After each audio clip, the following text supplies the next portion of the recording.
ಜಪಾನಿನ ಪುಟ್ಟ ಹಳ್ಳಿಯಿಂದ ಬಂದ ಬಡ ಹುಡುಗ ಹೇಗೆ ಜಗತ್ತಿನ ಪ್ರಸಿದ್ಧ ವಾಹನ ಬ್ರ್ಯಾಂಡನ್ನು ನಿರ್ಮಿಸಿದರು.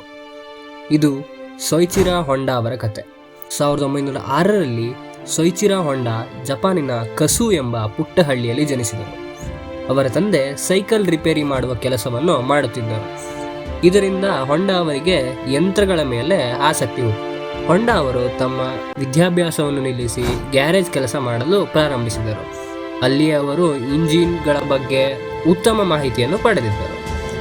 1946ರಲ್ಲಿ ಹೊಂಡಾ ತಮ್ಮ ಕಂಪನಿಯನ್ನು ಸ್ಥಾಪಿಸಿ ಸೈಕಲ್ಗಳಿಗೆ ಸಣ್ಣ ಇಂಜಿನ್ಗಳನ್ನು ಜೋಡಿಸಿ ಮೊಟ್ಟ ಮೊದಲ ಮೋಟಾರ್ ಬೈಕ್ಗಳನ್ನು ತಯಾರಿಸಿತು.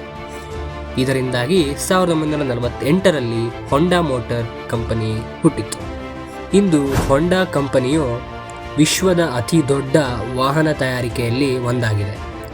ಬಡ ಹುಡುಗನಿಂದ ಜಗತ್ತೇ ಮೆಚ್ಚುವಂತಹ ಹೊಂಡಾ ಕಂಪನಿಯನ್ನು ಕಟ್ಟಿದ ಸೊಯಿಚಿರಾ ಹೊಂಡಾ ಅವರ ಕತೆ ನಿಜವಾಗಿಯೂ ಪ್ರೇರಣಾದಾಯಕ.